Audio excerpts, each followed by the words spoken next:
À l'ère moderne, avec des nouvelles et des mises à jour à portée de main, il peut être très facile de se laisser submerger par la négativité et les aspects les plus terrifiants de notre monde. Nous pouvons être submergés par le nombre de personnes disparues disparues et consumés par le nombre de crimes qui sont commis, non résolus. Naturellement, ces cas constituent une grande partie de ce que nous étudions sur cette chaîne et bien sûr à travers le détective des affaires non résolues que vous pouvez consulter en suivant le lien ci-dessous. Mais nous faisons cela dans l'espoir qu'un jour, ces affaires pourraient être résolues et avec l'amélioration constante de la médecine légale et de la technologie de l'acide désoxyribonucléique, nous voyons un nombre stupéfiant d'affaires non résolues commencer à se dégeler et enfin recevoir justice. C'est une chose incroyable qui prouve qu'il y a toujours de l'espoir à trouver, même dans les chapitres les plus sombres de notre histoire. Dans l'épisode d'aujourd'hui de Cold Case Detective, nous discuterons de 3 affaires qui ont été récemment résolues.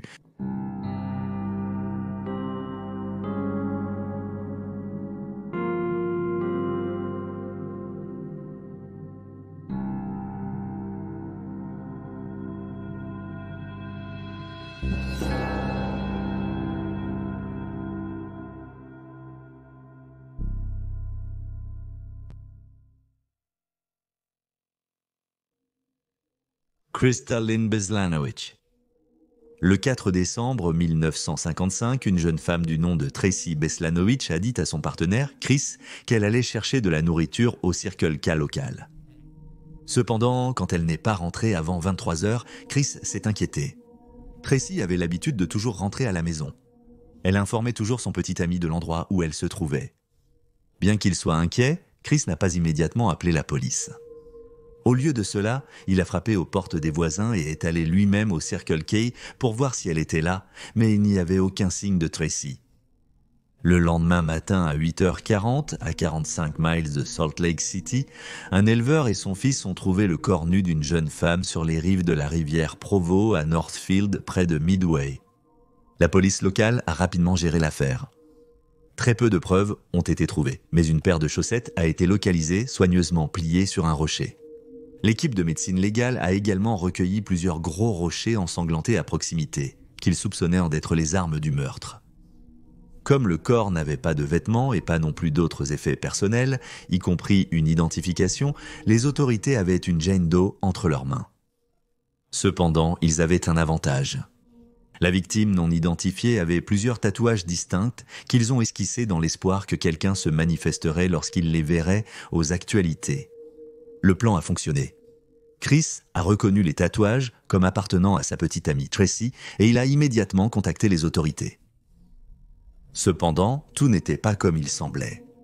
Lorsque la police a contacté le père de Tracy, il a révélé ses soupçons que Jane Doe n'était pas sa fille, Tracy, mais était sa belle-fille de 17 ans, Crystal, qui avait l'habitude d'utiliser l'identité de sa sœur. Crystal et Chris étaient ensemble depuis un peu plus d'1 an lorsqu'ils ont décidé de commencer à vivre ensemble. Le couple résidait dans un motel pendant qu'ils rassemblaient l'argent nécessaire pour trouver un endroit plus permanent où vivre. La mère de Crystal, Lindy Thorsen, a déclaré que sa fille s'était impliquée dans la drogue et le travail du sexe à l'âge de 15 ans. Elle a également ajouté que, je cite, « Chaque fois que Crystal rentrait à la maison, elle avait les bras grands ouverts et un grand sourire sur son visage. Je ne l'ai jamais refusée. Je l'ai toujours aimée. » Suite à cette nouvelle, que le corps mort n'était pas celui de Tracy mais de Crystal, Chris est devenu le suspect numéro 1 des forces de l'ordre. Après tout, c'était le petit ami de Crystal qui l'avait identifié comme Tracy. Un comportement très mystérieux pour un homme innocent. Mais il y avait un problème. Chris n'avait ni le mobile ni les moyens d'avoir réalisé cette exécution horrifique. Crystal était la principale source de revenus du foyer et elle soutenait financièrement Chris. Il n'avait pas non plus de voiture, il semblait donc peu probable qu'il ait pu faire le long voyage jusqu'à l'endroit où la femme morte a été trouvée. 3 jours plus tard, les autorités pensaient avoir touché le jackpot lorsqu'elles ont découvert un chauffeur de taxi nommé Herb Fry, qui était bien connu pour son engouement pour Crystal. Il aurait même été jusqu'à dire aux gens « Si je ne peux pas l'avoir, personne ne le peut ». Cependant, il n'y avait aucune preuve pour le lier au crime non plus. Bien que l'affaire se soit refroidie au fil des années, les enquêteurs ne pouvaient pas oublier Crystal. Todd Bonner, le détective qui a travaillé sur l'affaire au début, a noté que cela l'a hanté toute sa carrière. En 2008, de nouvelles techniques ont permis aux scientifiques légistes de prélever des échantillons sur les roches de trouver près du corps de Crystal, ainsi que sur son acide désoxyribonucléique. L'acide désoxyribonucléique partiel d'un homme non identifié était également présent sur les armes du meurtre. Ce n'était pas une correspondance pour Chris ni pour Herb Fry. Puis, 5 ans plus tard, en 2013, un nouvel outil d'acide désoxyribonucléique est devenu disponible. Le ZEM-VAC a été utilisé sur les roches bleues trouvées sur les lieux, permettant aux autorités d'extraire un profil acide désoxyribonucléique complet de celle-ci. En passant le profil dans Combined Acid Désoxyribonucléique Index System, la police a eu un résultat. L'acide désoxyribonucléique appartenait à Joseph Michael Simpson. Simpson a été surveillé pendant quelques jours par les forces de l'ordre jusqu'à ce qu'il jette une cigarette qu'ils ont utilisée pour confirmer définitivement qu'il était leur délinquant. Todd Bonner, maintenant shérif du comté, traque le coupable jusqu'en Floride la même année pour mettre lui-même les menottes au tueur. Simpson avait un passé criminel chargé, avec de nombreux délits liés à la drogue. Cependant, le plus notable est qu'il avait été libéré sous parole juste 8 mois plus tôt après avoir purgé une peine pour meurtre. Il avait été arrêté en 1987 et avait passé 8 ans derrière les barreaux pour ce crime. Le 29 septembre 2016, Simpson a été reconnu coupable du meurtre de Crystal Beslanovic. Il a été condamné à perpétuité sans possibilité de libération conditionnelle. Bien que rien ne puisse effacer la douleur de perdre un enfant et un frère ou une sœur, au moins la justice a été rendue et le meurtrier qui a failli s'en sortir est à jamais hors des rues.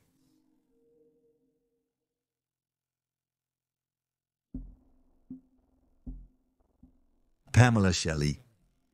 Le 6 janvier 2001, à 5h15, Pamela Shelley a été abattue d'une balle dans la tête dans sa salle de bain. Son cas a été considéré comme très simple et presque immédiatement classé comme un suicide.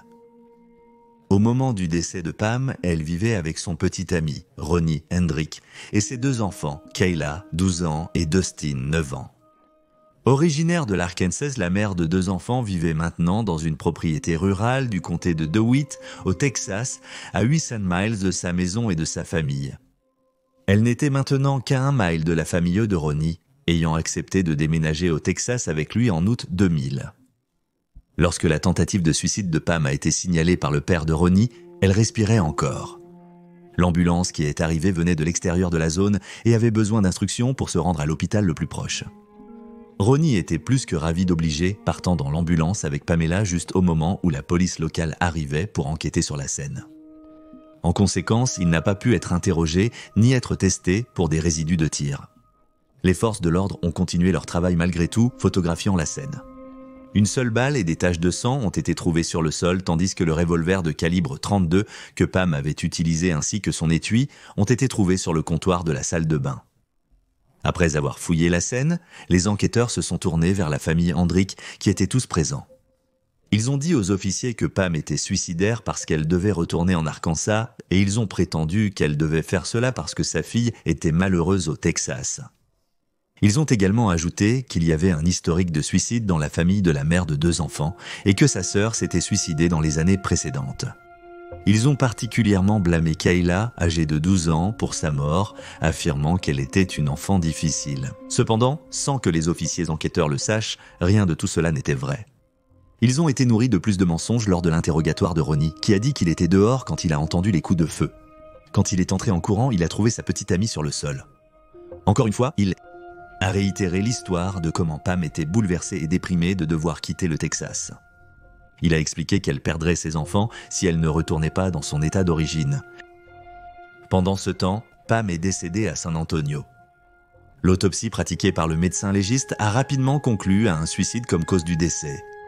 La blessure à son temple était cohérente avec une blessure par balle auto-infligée. Cependant, les policiers travaillant sur l'affaire n'étaient pas entièrement satisfaits de cette conclusion. Ils ont donc demandé à Ronnie Hendrick de venir passer un test de polygraphe. Il était prévu pour 2, mais il n'a pas réussi à se présenter à 2 reprises. Il n'a pas fallu longtemps avant que les forces de l'ordre se rendent compte que Ronnie avait fui et ils ont eu du mal à le localiser.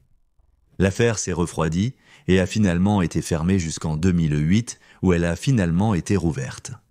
À cette période, Ronnie est revenu dans le comté de DeWitt. Il était en prison pour violence domestique.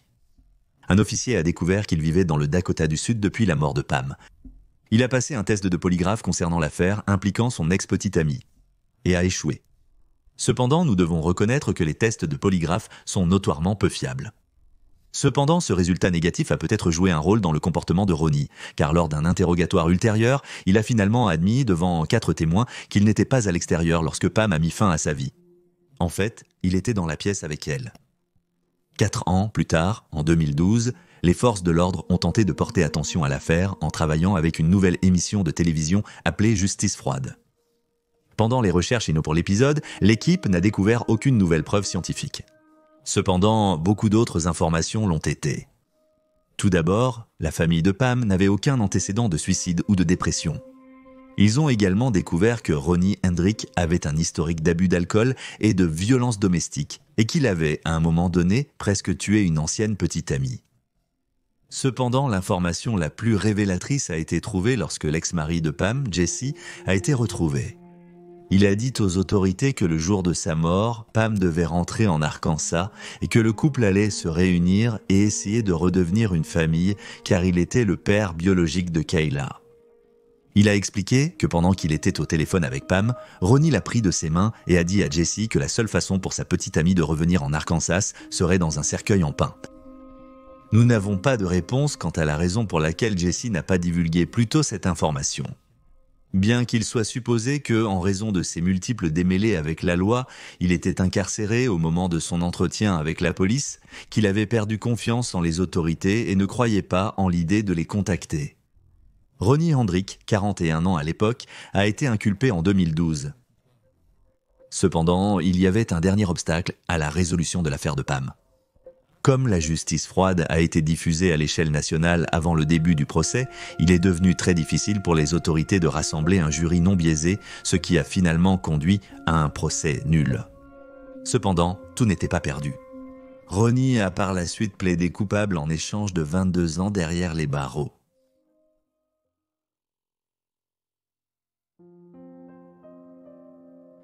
Christy Murak. Christy Murak, 25 ans, était une enseignante appréciée vivant en Pennsylvanie en 1992. Née en Pennsylvanie en 1967, Christy Murak avait obtenu son diplôme de lycée en 1985 et était devenue enseignante. Elle venait de déménager à Lancaster et avait pris un poste d'enseignante pour des enfants de 6e année où elle excellait grâce à son attitude gentille et attentionnée. Bien qu'elle était particulièrement proche de sa mère, Christy était très discrète sur sa vie en dehors du travail. En conséquence, peu d'informations sur sa vie en dehors de l'école sont connues du public. Le 21 décembre 1992, Christy, toujours ponctuelle, ne s'est pas présentée au travail, ce qui a inquiété ses collègues et son patron. Sachant que cela était extrêmement inhabituel pour la jeune femme de 25 ans, le directeur de l'école s'est rendu à son complexe d'appartements. La porte étant entrouverte de façon suspecte, le patron de Christy a regardé à l'intérieur. Ce qu'il a trouvé à l'intérieur était une scène qui l'a horrifié, et il s'est enfui vers un autre bâtiment pour appeler les autorités. Lorsque la police est arrivée, elle a rapidement appris la dévotion inébranlable de Christy pour ses serrures de portes et de fenêtres. Elle était une personne extrêmement prudente qui s'assurait toujours que tout était bien verrouillé avant d'aller se coucher. Elle faisait de même en quittant la maison, rendant sa porte entrouverte extrêmement inhabituelle. De cela, les autorités ont déduit que la jeune femme de 25 ans a dû être soit surprise par son agresseur alors qu'elle quittait sa maison, soit qu'elle connaissait la personne et l'a laissée entrer. Christy ne vivait pas seule. Elle avait une colocataire qui était partie juste avant 7 heures ce matin-là. Comme Christy partait généralement vers 7h45, cela laissait une très petite fenêtre pendant laquelle elle avait été attaquée. Une lutte avait clairement eu lieu dans l'appartement. Des colis et des sacs cadeaux étaient éparpillés partout sur le sol. La fin du jeune homme de 25 ans avait été brutalement violente. Elle avait été agressée sexuellement et étranglée avec son propre pull, ses vêtements en désordre. Elle avait subi un traumatisme par force contondante, avec un visage couvert de contusions et une mâchoire fracturée. L'acide désoxyribonucléique du coupable a été prélevé sur le corps de Christy et en dessous, mais n'a fourni aucune nouvelle piste. Bien que le directeur de l'école ait bien sûr été considéré comme un suspect au départ, il a rapidement été écarté, tout comme un ancien petit ami de Christie qui était marié et avait 20 ans de plus qu'elle. Plusieurs témoins ont fourni la description d'un homme conduisant soit une Dodge Shadow décapotable blanche de 1993, soit une ES des années 1990 ou peut-être une Toyota. Après cela, plusieurs descriptions, croquis et informations sur la voiture ont été diffusées au public au cours des mois suivants.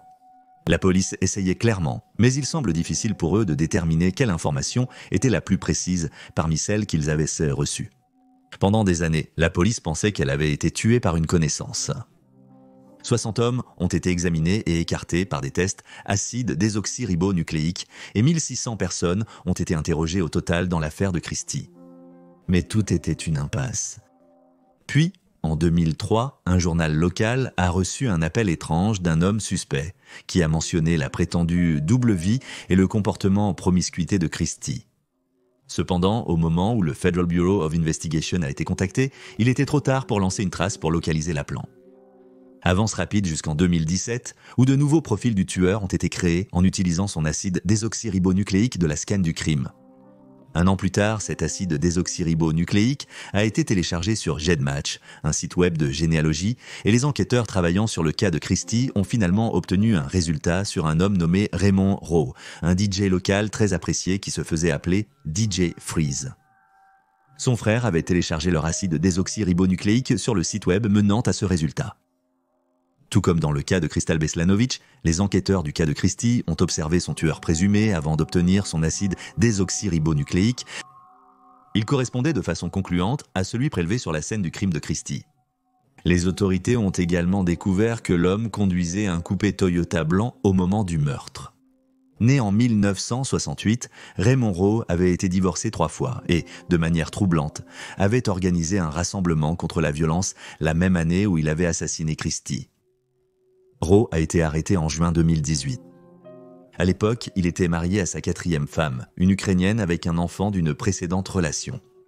Lors de son arrestation, Rowe a avoué sa culpabilité et a présenté ses excuses à la famille de Christie. Sa mère était décédée quelque temps avant l'arrestation de Rowe. Il a simplement dit à la famille « Je ne peux pas imaginer ce que vous traversez. Je m'excuse ». Malgré avoir avoué le crime, Rowe n'a offert aucune version des événements, ni n'a expliqué pourquoi il a commis un acte aussi horrifique. On ignore toujours comment il connaissait Christie, bien qu'un talon de billets trouvé dans son appartement à l'époque indique qu'elle a visité le club où Rowe travaillait en tant que DJ en 1992, mais il n'est pas clair si le duo se connaissait réellement ou non. Après son arrestation, l'une de ses ex-femmes s'est manifestée pour déclarer qu'au moment de l'exécution de Christie, le couple avait lu les gros titres ensemble sous le choc. Elle a noté que Rowe avait exprimé sa préoccupation pour sa sécurité, sachant qu'il y avait un tueur en liberté. Bien que Rowe ait échappé à la peine de mort, il restera en prison pour le reste de sa vie. Les autorités ne sont pas certaines si c'était le seul crime de Rowe. Pour beaucoup, étant donné la brutalité impardonnable du meurtre de Christie, il semble peu probable que ce soit simplement un acte isolé.